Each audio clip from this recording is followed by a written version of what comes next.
Here I've got Stanley S241 and let me show you how to invert colors, how to activate night mode on the following device.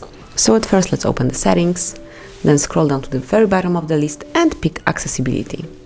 Now go to the bottom of the list one more time and here you will notice color inversion.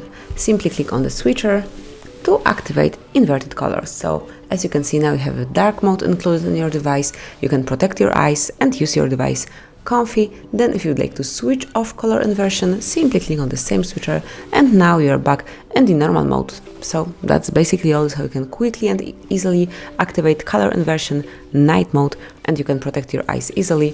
Thank you for watching, please subscribe our channel and leave the thumbs up.